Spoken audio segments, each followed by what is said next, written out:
नमस्कार, हमारे मेहमान कार्यक्रम में आप सभी का स्वागत है। आपके साथ मैं हूं गिरिराज शर्मा। आज के युवा के बड़े बड़े सपने होते हैं, मुझे ज़िंदगी में ये करना है, फिर सपना 1 साल या 2 साल बाद बदल जाता है। पढ़ाई किसी और सब्जेक्ट में की हुई होती है, सपना कुछ और होता है। लाइफ का गोल और पर्पज डिसाइड नहीं होता। आप सोच रहे होंगे कि भाई इसकी बात हम क्यों कर रहे हैं। वो इसलिए कर रहे हैं क्योंकि आज हमारे जो मेहमान हमारे साथ चर्चा के लिए स्टूडियो में मौजूद हैं वो इसी क्षेत्र से जुड़े हुए हैं। कई लोगों को वो दिशा दिखाते हैं और कई लोगों का फायदा उन्होंने अपने इस प्रोग्राम के माध्यम से करवाया है। खुद अभी वर्तमान समय में पतंजलि के COO के पद पर कार्यरत हैं, इकिगाई से जुड़े हुए हैं। तो ज़्यादा वक्त न लेते हुए चर्चा की शुरुआत करते हैं डॉक्टर संजीव खन्ना जी के साथ। संजीव जी, बहुत बहुत स्वागत है आपका। सबसे पहले तो मैं आपके बारे में ही जानना चाहूँगा, क्योंकि जिस तरीके से मैं दर्शकों को परिचय दे रहा हूँ, मेरे मन में भी ये बड़ी जिज्ञासा है। विद्यार्थी का जो जीवन होता है वो एक दिशा होती है कि उसी समय अगर दिशा मिल गई तो सही दिशा में मुड़ जाता है, वरना बड़ी बाधाएं आती हैं। तो सबसे पहले तो आप अपने जीवन के बारे में बताएं, आपकी शुरुआत किस तरह से होती है? धन्यवाद गिरिराज जी।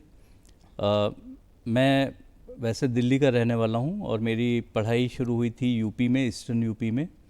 उसके बाद मैं हरियाणा में, फिर पंजाब में, अलग अलग स्टेट्स में मेरी पढ़ाई हुई। और मैंने अपना मैनेजमेंट की पढ़ाई करी थी कुरुक्षेत्र यूनिवर्सिटी से।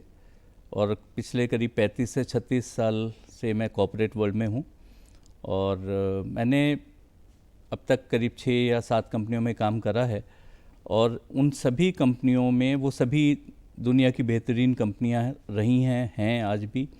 और मेरे को बहुत अच्छा उनमें सीखने का मौका मिला अलग अलग तरीके से, क्योंकि मेरा एक मन में विचार हमेशा से रहा कि अगर मैं कभी कोई कंपनी छोड़ूंगा तो मैं वो इंडस्ट्री ही छोड़ूंगा, क्योंकि अगर उस कंपनी में कुछ सीखने और कंट्रीब्यूट करने के लिए है तो मेरे को चेंज करने की कोई ज़रूरत नहीं है, क्योंकि अपने आप में हर एक कंपनी बेहतरीन थी।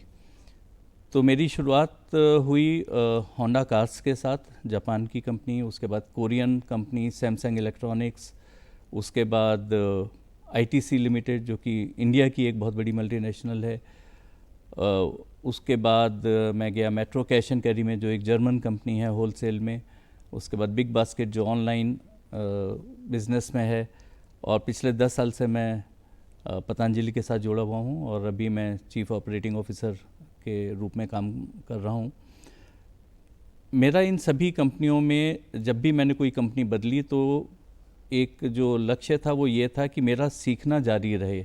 अगर मैं अपने कंफर्ट जोन में आ जाऊँगा तो मैं अनकंफर्टेबल होने लगता था, क्योंकि मुझे ये लगता था कि मेरी जो लर्निंग है वो रुक गई है। और मेरा ऐसा मानना है कि we should keep learning because life never stops teaching. तो ज़िंदगी सिखाती रहती है और हमें सीखते रहना चाहिए। जो कल अच्छा था वो आज अच्छा नहीं है, जो आज अच्छा है वो कल अच्छा नहीं होगा। समय बहुत तेज़ी से बदल रहा है और हमें उसके साथ बदलना है, हमें उसके साथ नई नई चीज़ें सीखनी हैं। और जब तक हम रेलिवेंट रहते हैं, जब तक हम सीखते हैं, तब तक हम रेलिवेंट रहते हैं। अगर हम अपडेटेड नहीं हैं तो हम आउटडेटेड हो जाते हैं बहुत जल्दी। तो इसलिए ये बहुत ज़रूरी है कि हम नई बातें सीखें, और उसके लिए ज़रूरी है कि हम परिवर्तन करते रहें। एक जगह पे रहने से हमें कंफर्ट तो मिल सकता है, लेकिन अगर मैंने दुनिया नहीं देखी, अगर मैंने अलग अलग इंडस्ट्रीज़ नहीं देखी, तो मेरी अपनी लर्निंग भी रुक जाएगी और मेरा जो कंट्रीब्यूशन है अपनी संस्था के लिए, अपनी ऑर्गेनाइजेशन के लिए, वो भी लिमिटेड रहेगा।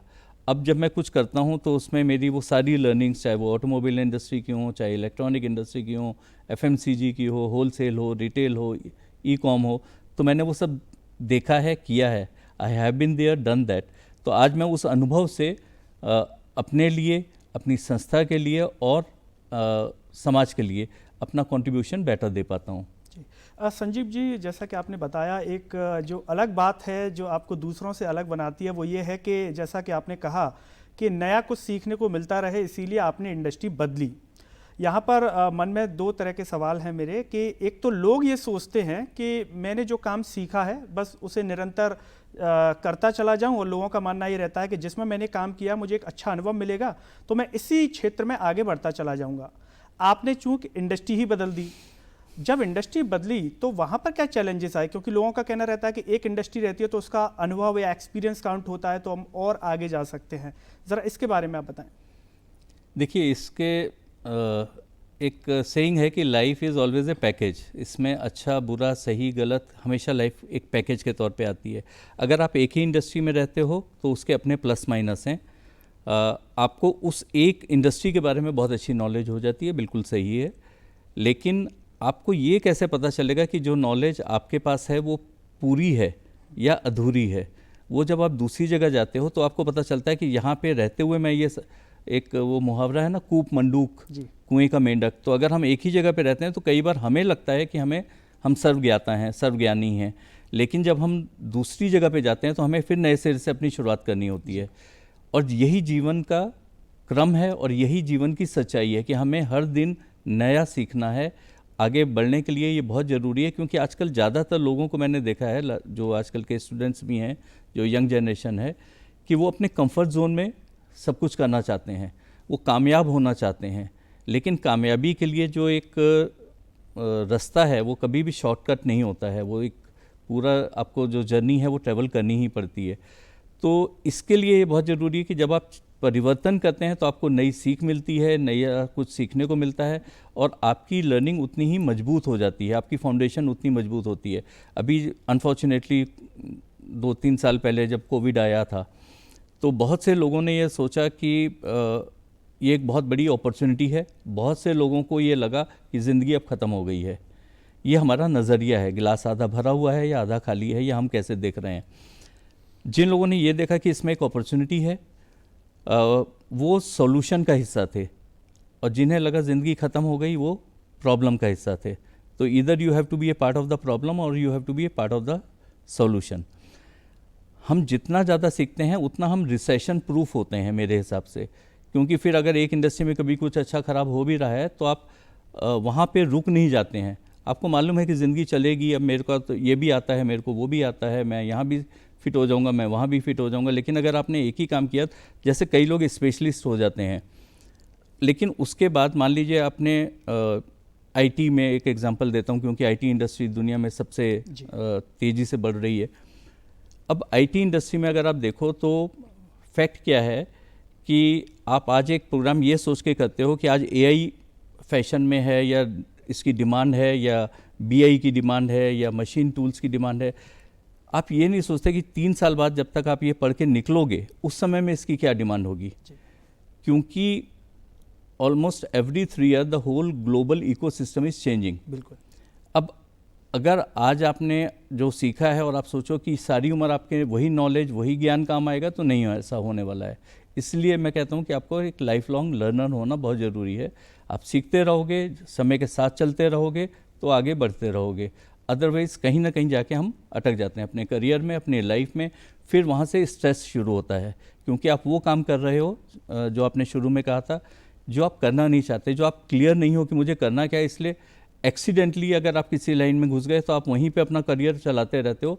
फिर आप कोशिश करते हो कि अब वर्क लाइफ बैलेंस बनाएं, लेकिन लाइफ तो एक ही है। एक ही लाइफ में 2 लाइफ को कैसे आप बैलेंस करोगे? तो एक्चुअली आपको ये समझना ज़रूरी है कि वर्क लाइफ बैलेंस कुछ नहीं है, लाइफ यही एक है। इसको भरपूर कैसे जिएं, इसमें सेल्फ मैक्सिमाइजेशन कैसे हो, और इसमें हम इसीलिए इकिगाई का मैंने प्रोग्राम करा। मैं इंडिया का पहला लाइसेंस इकिगाई कोच हूँ, और इकिगाई जो है ये आपको हेल्प करती है to help you find your purpose of life. आपको जान के ताज्जुब होगा गिरिराज जी कि दुनिया में 80% लोगों को अपने जीवन का ध्येय जो है वो क्लियर नहीं है। वो जिस चीज़ में चले जाते हैं वो समझते हैं कि यही मेरा जीवन है, लेकिन एक ऑर्डिनरी और एक्स्ट्रा ऑर्डिनरी लाइफ में यही डिफरेंस है। अगर हम इन अपने इकिगाई को, अपने पर्पस को ढूंढ लेते हैं, तो सचिन तेंदुलकर ने 6-7 साल की उम्र से क्रिकेट खेलनी शुरू कर दी and he became God of cricket. Amitabh Bachchan ने, धर्मेंद्र ने, हमें ये सब स्टोरीज मालूम है कि बहुत यंग एज से अपना करियर जो है, उनका पैशन था, वो उसको फॉलो कर रहे थे। वो कामयाब नहीं होना चाह रहे थे, उनका एम सक्सेस पे नहीं था। आज की जनरेशन में हम सब सक्सेसफुल होना चाहते हैं, लेकिन हम ये नहीं जानते कि हमारा पैशन क्या है, हम करना क्या चाहते हैं। जो लोग अपनी पैशन को फॉलो करते हैं वो कामयाबी पे पहुंच ही जाते हैं। अभी रिसेंटली एक फिल्म देखी थी मैंने, 3 इडियट्स, उसमें एक डायलॉग भी है कि काबिल बनो, कामयाबी तो झक मार के पीछे आएगी। तो ये बहुत ज़रूरी है कि हम लोग अपने लक्ष्य को पहचानें, और उसके लिए इकिगाई में 3 पिलर्स हैं, पर्पस, पैशन और पोटेंशियल। हम सब लोगों में अपना अपना हमारे जीवन का एक पर्पस है, हमारा एक पैशन है और हमारा एक पोटेंशियल है। वो पोटेंशियल एक दूसरे से अलग होगा, वो पर्पस अलग होगा, वो पैशन अलग होगा। किसी को गाने का शौक़ है, किसी को खेलने का शौक़ है, किसी को कॉर्पोरेट वर्ल्ड में आगे बढ़ने का शौक़ है। और हमें ये देखना है कि हम कैसे अपने पैशन को फॉलो करते हुए अपने पर्पस को पाएं और पर्पस के साथ हम अपने पोटेंशियल को डेवलप करें। जो हमें नेचुरल पोटेंशियल है वो तो है ही, और हम और कैसे डेवलप करें, उसके लिए लर्निंग हमें करते रहना है। आपने बहुत ही रोचक जानकारी दी। और मेरे मन में जो सवाल है, यानी कि आपका जो कहने का तात्पर्य यहाँ पर यह है कि जो हमें जिस काम में मज़ा आता है हम उसे करें, और युवाओं के साथ समस्या ये है कि वो दूसरे को देख करके उस दिशा में जाना चाहते हैं। बिल्कुल बिल्कुल। इसमें आप ये एक एग्जांपल लो कि आज की डेट में, क्योंकि जो हमारे युवा हैं, जो हमारी यंगर जनरेशन है, वो इंटरनेट से बहुत फैमिलियर है, तो वो लोग मेक माई ट्रिप पे जाते हैं या वो किसी और वेबसाइट पे जाते हैं, अमेज़ॉन या फ्लिपकार्ट। तो जब भी हम कहीं जाते हैं तो उसमें क्या होता है, आपके पास बहुत सारे ऑप्शन होते हैं, आप फ़िल्टर लगाते हो। आपको एक 5 स्टार होटल चाहिए, आप पहले आपने मान लीजिए दिल्ली में एक होटल देखना है तो आपको 2000 ऑप्शन दिख जाएंगे। फिर आपने कहा 5 स्टार, एक फ़िल्टर लगाया तो वो शायद 50 रह जाए। फिर आप उसमें कहोगे इस एरिया में, तो शायद वो 2 रह जाए। ऐसे ही अपने को यूनिक बनाने के लिए हमें भी भीड़ से अलग होना होगा, तब हमारी अपनी एक अलग पहचान बनेगी। प्रॉब्लम यह है कि अगर हर आदमी रेड लाइट जंप कर रहा है और मैं भी साथ में करने लगूं, तो मेरे में और बाकियों में फ़र्क क्या रह गया। भीड़ में अलग बनना, भीड़ में अलग अपनी पहचान बनाने के लिए ये बहुत ज़्यादा ज़रूरी है कि आप भीड़ से अलग अपनी पहचान समझें, पहचानें और फिर बनाएं। उसके लिए क्या ज़रूरी है कि अगर हर आदमी ये काम कर रहा है तो मेरे को ज़रूरी नहीं वही काम करना है। आपने जैक मा का नाम सुना होगा, जो अली बाबा के फाउंडर हैं। उन्होंने एक बहुत अच्छी बात कही थी कि जब हर आदमी एक कंप्लेन कर रहा है कि यहाँ पे बिजली की प्रॉब्लम है या यहाँ पे इंफ्रास्ट्रक्चर की प्रॉब्लम है, तो आपके पास 2 ऑप्शन है। 10 लोग शोर मचा रहे हैं, कंप्लेन कर रहे हैं, आप 11वें हो सकते हो। आपके पास एक ऑप्शन ये है। एक ऑप्शन ये भी है कि आप वो आदमी बनो जो इन 10 की प्रॉब्लम का सॉल्यूशन दे। अगर आप इनका सॉल्यूशन देते हो तो आप अपने आप में एक बहुत बड़ी अपनी पहचान भी बनाओगे, लोगों का भला भी करोगे और अपने आप लाइफ में ग्रो भी करोगे। तो जो फिलॉसफी है वो बड़ी सिंपल है। समस्या यहीं पे है कि हम भेड़ चाल में जब लग जाते हैं कि अगर सब लेट आ रहे हैं, मैं भी लेट आ रहा हूँ, तो मेरे में और बाकियों में फ़र्क है। अगर मैं पंक्चुअल हो जाता हूँ तो पंक्चुअल होते ही, डिसिप्लिन होते ही मैं हज़ारों लाखों से अलग हो जाता हूँ। अगर मैं सेल्फ डिसिप्लिन हूँ कि पुलिस खड़ी है या नहीं खड़ी है, ट्रैफिक पुलिस, लेकिन मैं रेड लाइट पे रुकूंगा, तो ये सेल्फ डिसिप्लिन है। और वो रुकते ही मैं हज़ारों लाखों लोगों से अलग हो जाता हूँ। और अगर मैं ये दोनों काम करता हूँ तो ये वैसे ही फ़िल्टर लगाने वाली बात है कि फिर आप करोड़ों में एक हो जाते हो। तो आपको आगे बढ़ना, अपनी पहचान बनाना इतना मुश्किल काम नहीं है। समस्या सिर्फ यह है कि हमारे पास हम एक अंधी रेस में लगे हुए हैं, हम एक भेड़ चाल में लगे हुए हैं। हम अपनी पहचान अपने को खोजने के लिए कोशिश ही नहीं कर रहे, और हम सिर्फ कामयाब होना चाहते हैं। ये नहीं चाहते कि मेरी पैशन क्या है, मैं उसको फॉलो करूं तो कामयाबी अपने आप मिल जाएगी। काम करते समय ये ध्यान रखना है कि मेरा इंटरेस्ट किस फील्ड में है और मैं अपना ध्यान इस ओर ना लगाऊं कि मैं सफल हो जाऊं। अगर मैं उस काम को करता चला जाऊंगा तो सफल अपने आप होंगे। बिल्कुल। लेकिन जो लोग हैं वो सबसे पहले उसके रिजल्ट के बारे में सोचते हैं, ना कि पैशन के बारे में। बिल्कुल। जैसा कि आपने इकिगाई के बारे में बताया, इस प्रोग्राम के माध्यम से थोड़ा सा आप बताएं कि इंडिया की, जैसे अगर हम बात करें, कितना लोगों को फ़ायदा मिल रहा है, कितने लोग अब तक इससे जुड़े हैं? बहुत अच्छा सवाल है, क्योंकि इसके बारे में मैं सभी को बताना चाहूँगा। इकिगाई जो है ये एक जैपनीज़ लाइफ फिलॉसफी है। जैसे हमारे यहाँ श्रीमद् भगवद गीता है, तो वो एक पूरी लाइफ का दर्शन है जो हमें ये बताता है कि हमें क्या करना चाहिए, कैसे करना चाहिए, क्यों करना चाहिए, सही क्या है, गलत क्या है, इसका फ़ायदा और नुकसान क्या है। वैसे ही इकिगाई अपने आप में एक जैपनीज़ कंप्लीट लाइफ फिलॉसफी है।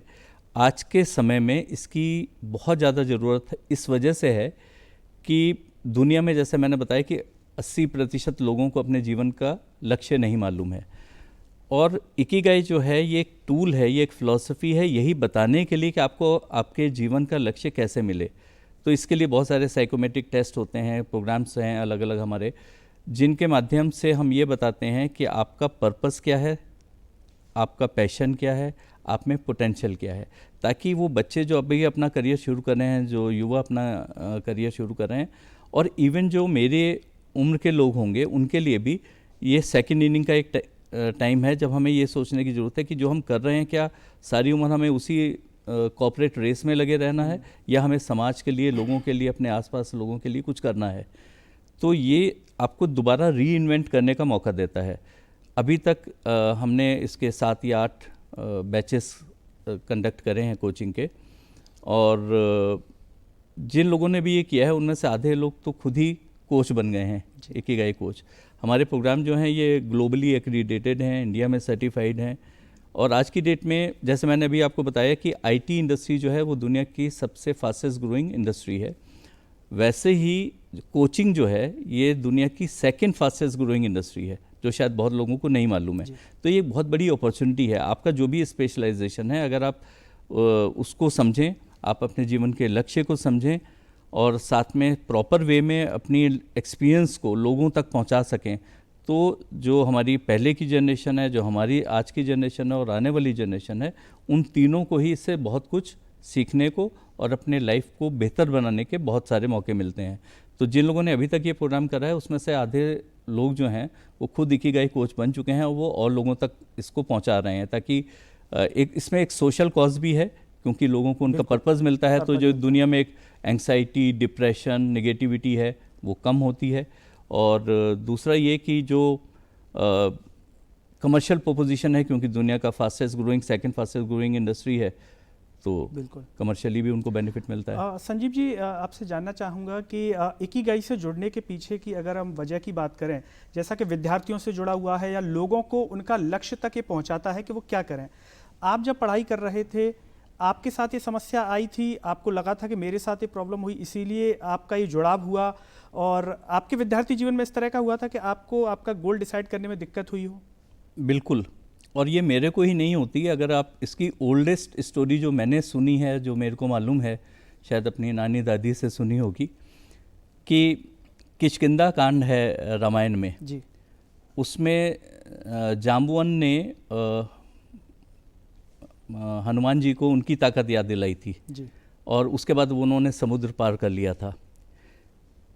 उस समय में अगर उनको उनकी ताकत याद ना दिलाई गई होती तो शायद जो कुछ वो कर पाए, और आज उनको भगवान का दर्जा मिला है, तो उनको ये याद दिलाना पड़ा जागवन को कि आपके अंदर जो राम और लक्ष्मण जितनी ही शक्ति है, आप बहुत शक्तिमान हो। आप तो बचपन में सूरज को निगलने के लिए भाग लिए थे कि भाई मैंने वो करना है। आप वायु पुत्र हो, पवन पुत्र हो, और आपकी जो शक्ति है और सामर्थ्य है वो असीमित है।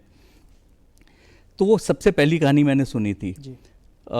मैं जब स्कूल में पढ़ता था तो मैंने जैसे आपको बताया कि मैं ईस्टर्न यूपी में पढ़ा हूँ, तो वहाँ पे मैं एक क्योंकि पंजाबी लड़का था और वहाँ के लिए मैं फॉरेनर था। वहाँ में क्योंकि मेरी बातचीत थोड़ी अलग थी, हिंदी स्पष्ट थी, वो भोजपुरी में नहीं मैं बोलता था, तो लोगों के लिए मैं एक फॉरेनर था। प्लस क्या था कि वहाँ पे जो लोग थे उनकी जो सोच थी वो थोड़ी अलग थी। तो वहाँ पे मैं गया तो सब लोग मेरे को बहुत ज़्यादा डोमिनेट किया। मैं यंग था, छोटा था, तो वहाँ पे बाकी के जो लड़के थे वो मेरे से लंबे चौड़े थे, ताकतवर थे, तो मैं बहुत ही डरा हुआ, सहमा हुआ, शर्माया हुआ रहता था। मेरे को ये नहीं लगता था कि मैं ज़िंदगी में कुछ कर पाऊँगा ज़्यादा। और ऐसे में चांस की बात है कि उस समय में खेल तो यही होते थे, कुश्ती, कबड्डी, रेस। तो एक कबड्डी का मैच हुआ स्कूल में और उन्होंने मेरे को भी रख लिया टीम में। अब मैं तो डरा हुआ था, तो ना मैं उस साइड में जाता था, ना मैं जब कोई आता था उसको पकड़ने की कोशिश करता था कि वरना मैं बाहर हो जाऊंगा, और बाहर होते फिर मेरी बेइज्जती होगी कि सबसे पहले यही बाहर चला गया। लेकिन फाइनली एक स्टेज वो आ गई, इसीलिए कहते हैं कि मरता क्या ना करता, है ना। फाइनली स्टेज वो आ गया कि मेरे साइड के सभी लोग जो मेरे साथी थे वो एक एक करके बाहर हो गए, और जो अपोजिशन था वो पूरा फुल टीम थी, स्ट्रांग थे। और उधर से जब उनका कैप्टन आया है मेरी साइड में, तो वो बिल्कुल ये मेरे को उसकी आंखों से, उसके हाव भाव से ये बिल्कुल स्पष्ट था कि वो आ रहा है ये सोच के कि वो मेरे को बस उठा के ही ले जाएगा अपनी साइड में और गेम ख़त्म हो जाएगा। उस समय में पता नहीं मेरे दिमाग में कौन सा एक सेंस आया कि मेरे को उसकी आंखों में देख के ये लगा कि मैं जब ये आएगा तो इसको ज़मीन पे गिरा दूंगा और इसके ऊपर बैठ जाऊंगा और इसको हिलने नहीं दूंगा। और मैं ऐसा कर पाया। जी। जब मैं ऐसा कर पाया तो मुझे भी नहीं मालूम था कि मेरे में इतनी ताकत है।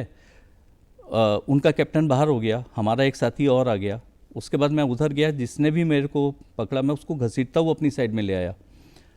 तब मुझे लगा कि ये तो था मेरे अंदर, मैं कर नहीं रहा था, मैं डर रहा था। तो वो जो आजकल एक किसी एडवर्टाइजमेंट में भी आता है कि डर के आगे जीत है, तो वो मेरे को उस समय में महसूस हुआ, मेरी वो लर्निंग हुई कि हमने अपने को रोका हुआ है, वरना हमें सामर्थ्य इससे बहुत ज़्यादा की है। और वहाँ से वो जो जर्नी शुरू हुई, मैं मतलब उस एक दिन, उस एक गेम में मेरी लाइफ का सोच और मेरे जो एक अप्रोच थी वो पूरी बदल गई। और उसके बाद से मैं हमेशा ये मान के चला कि मैं ये करने जा रहा हूँ और मैं ये करके ही लौटूंगा। और मैंने ये देखा कि ऐसा हो रहा है, तो फिर मुझे ये लगा कि हमें ये बात बाकी लोगों को भी समझानी चाहिए।